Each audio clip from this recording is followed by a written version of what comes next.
The humidity gets to an extreme level even a couple of days after a hurricane.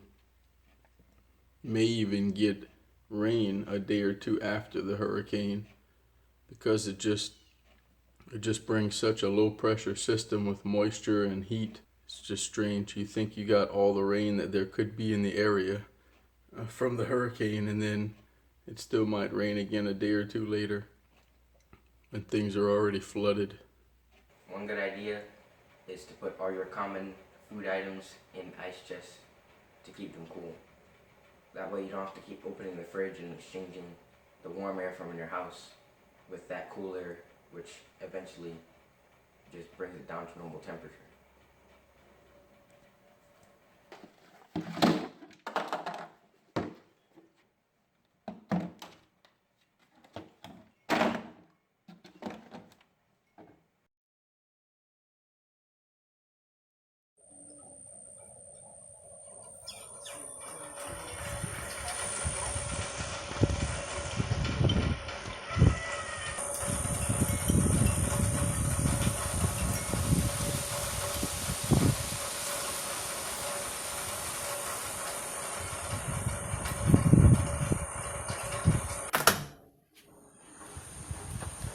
Oh, God.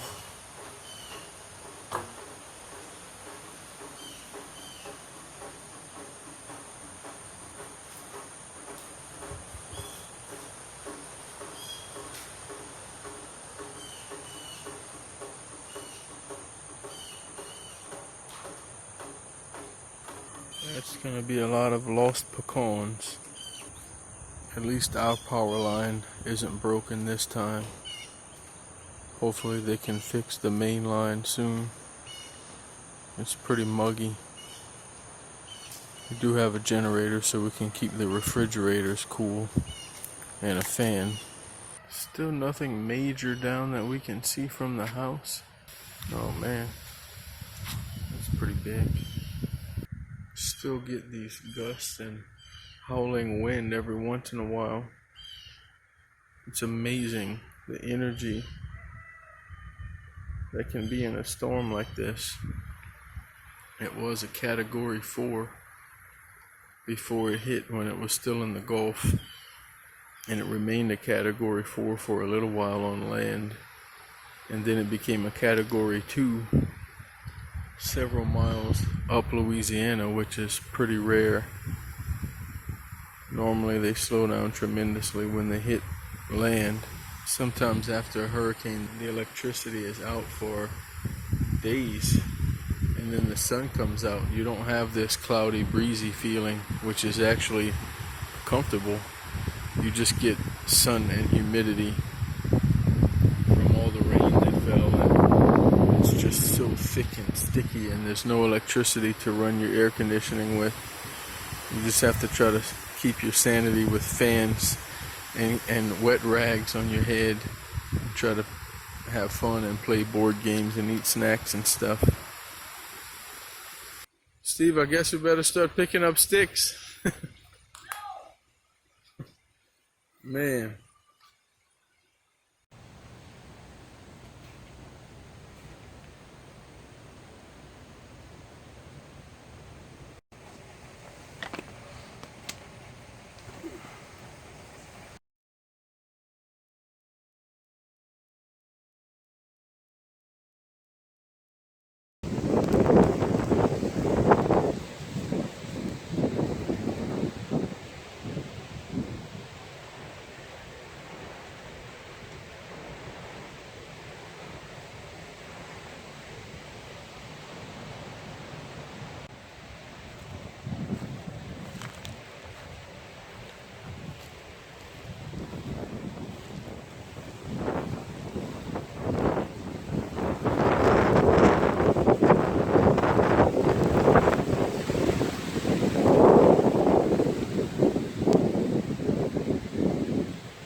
what's it like waking up after a nighttime hurricane?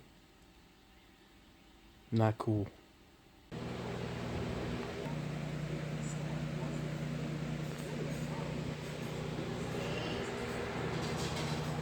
So I can put the dirty ones in.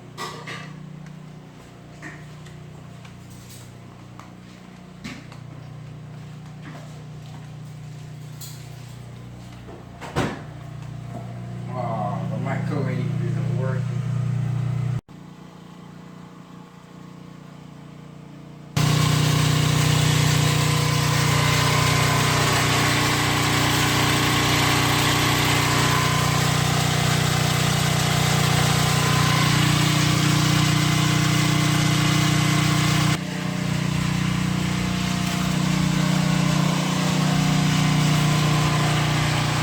Trash everywhere. Leaves just blown all over the place. Look, how'd they get in there? Come on. Many of the leaves just look like they went through a blender. Look, it's like all broken pieces. We lost trees and large limbs. Look at that.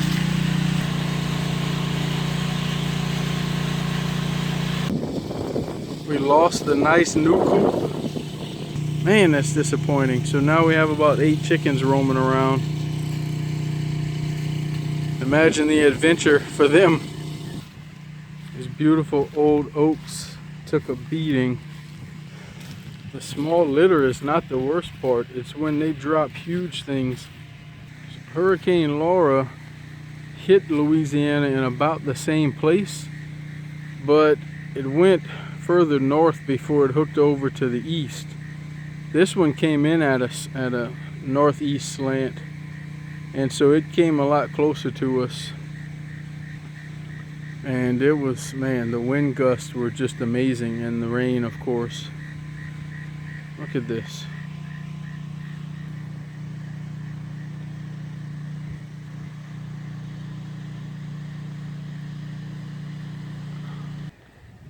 Thank you, Hurricane Delta. You got rid of all the weak branches in our trees. Yeah, look how much fell out of this pecan tree. I forgot about this one. That's pretty close to the house. The boy said it was easy to pick pecans this morning. They're everywhere. The wind blew them all down. Here's a miracle. This old sickly pecan tree fell west.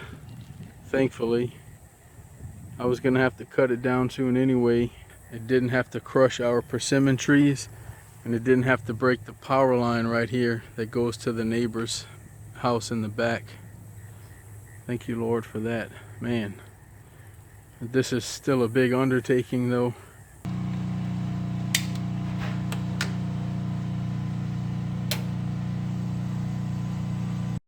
So if you have natural gas going to your house or a propane tank, then you can cook breakfast. If you don't, you depend on a generator or maybe making a fire in a barbecue pit and trying to cook something that way. One fun thing is to make cheap beignets. Take some biscuits, cut them into 4s, heat up some oil, nice and hot, and just put them in there and fry them, flip them after a couple of minutes and take them out and sprinkle them with powdered sugar. Ça c'est bon. Yeah, so at the beginning, right after the hurricane, it didn't seem all that bad. It wasn't super hot that first day, and you know, it's kind of fun to hunker down and do different things, play board games and stuff. But then the work began, and it got hot. So we had 2 huge branches to move just to clear the driveway. And we actually still, months later, have trees, entire trees that fell that we haven't finished cutting up and removing.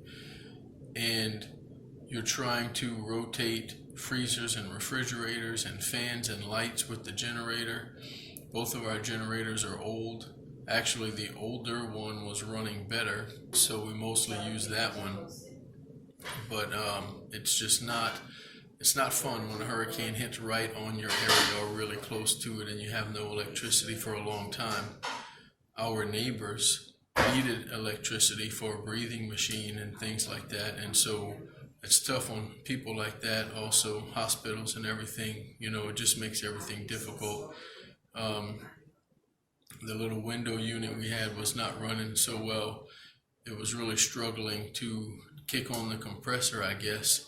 Maybe our generator wasn't strong enough or our extension cords were just too long, but it wasn't cooling well. But we made it through. So hopefully this information helps some of you. Even if you don't live in a hurricane prone area, it's still good to know about some of these things and just be aware of what goes on for others. And yeah, so thanks for watching. We'll see y'all in the next one.